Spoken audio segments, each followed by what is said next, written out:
New York Post story. Joining us now to discuss it all, Amy Kremer, chairperson for Women for America and co-founder of Women for Trump. And we welcome in our panel of the day, Jack Kingston, Trump 2020 campaign surrogate and Republican strategist, Bobby Eberle. Okay, good morning to everyone here. Amy, good morning to you. Amy, we'll start with you. Really, there are two stories here. We've got the allegations about Hunter Biden's business dealings abroad. And then we also, of course, have the censorship we've been seeing from big tech companies. I would say take your pick, but they are pretty well intertwined.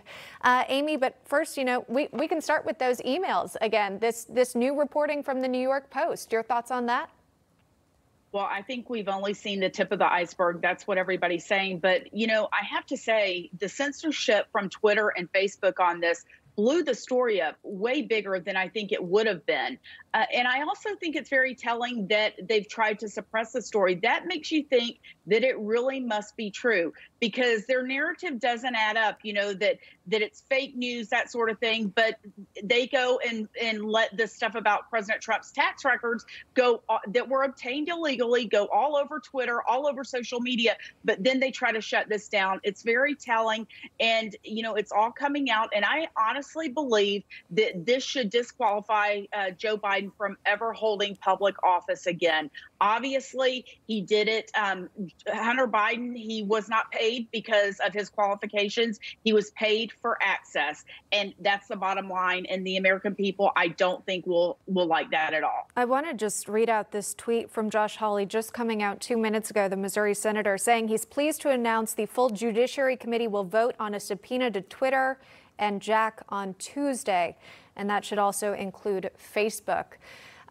Jack, you having served in Congress as well, do you think we could actually see some accountability here for these big tech giants and the power that they yield over what Americans can and cannot access on their platforms? I think that they have proven themselves to be very capable of navigating political criticism and the waters of political politics, the partisanship, But I do think that the public shaming, that's a different factor. And that's something that I think if Ron Johnson holds hearings and they're done in a really good, meticulous way, not stretched out forever, because this is pretty straightforward. But if they are done in a good way, I don't see how the Democrats can defend Twitter or any kind of censorship like this. And this is blatant. And I think also people like Josh Hawley have probably hundreds of pages of other examples that were minor that did not make the headline news like this. But I agree that this story probably would have been maybe, 48-hour news cycle, except for the censorship of it. And now this has confirmed what all of us conservatives have always suspected and believed. And so I think it's kind of it's good for the Trump campaign. But I think more importantly, it unifies conservatives and swing voters and some Democrats and certainly libertarians. That the high-tech folks have too much power, and it's time to decide, are they publishers or are they a platform? Yeah, it's got a lot of people talking about that specific topic again. It seems like we took a little break from it, but now we're back. They brought that to the spotlight.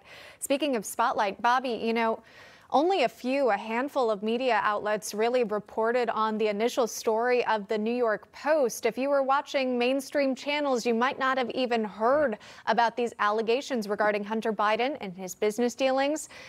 Your thoughts on this selective reporting that we're seeing play out in real time? Well, it's crazy. I mean, I got to admit, I'm a little disappointed I don't get to comment on the cowboy pugs. I really wanted to comment on that. But this story is blowing up. And as your guests have said, how much energy would have it had without for the censorship? Because this is a big deal. This is an advisor to the Burisma board saying, hey, Hunter, give us some meetings. Use your influence. Get us together. Who are they talking about? Joe Biden, the sitting vice president, the point person for Ukraine. This is who they want to meet with. This is a huge story. This is corruption. This is collusion. This is pay for play. Exactly what they tried to pin on President Trump, it's actually going on. And these emails are documented. It's a sourced story, unlike the New York Times. And as your guest pointed out, President Trump's Twitter account is now blocked. And Twitter's message is saying that because President Trump shared private information talking about the Bidens. Well, the New York Times illegally obtained tax records, supposedly, and whether the information they put out was true or false as to the amounts, that's private information. They're sharing private information with no repercussions at all. That's the excuse they give to President Trump, and this story is being blocked and banned. Yeah. It's outrageous, and we see it happening, and this is going to give new life to the allegations. People are going to look into this now, saying, why is Facebook doing this? Why is Twitter doing this? Maybe they are in with the Democrats. Let's look at the story. Yeah, a lot of eyes on it. Maybe a lot of eyes tuning into tonight's separate town hall events. Amy, we know Joe Biden is set to sit down with ABC News, answer some town hall style questions here. Any chance this story comes up tonight? I will be shocked if it comes up tonight, and I'll be shocked if there's a bunch of new people. We know that they've used some of the same people before.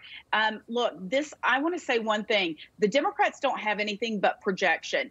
Every time they accuse President Trump or Republicans of doing something, you can almost bet that they're doing it themselves. And the other key thing about this story is that this could be considered an in-kind contribution to Joe Biden's campaign and interference in an election, quite honestly. And when Twitter is not allowed advertising on its platform and Facebook is cutting off all advertising the week leading into the election, I mean, Joe Biden doesn't need advertising because Twitter and Facebook are doing it for him. So I think that this might be something that the FEC might want to take a look into.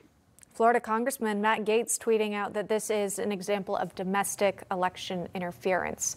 We're going to keep our eye on it here at Newsmax. Amy Kremer joining us live this morning. Amy, thank you. Our panel, Jack and Bobby, stick around. A lot more to get to.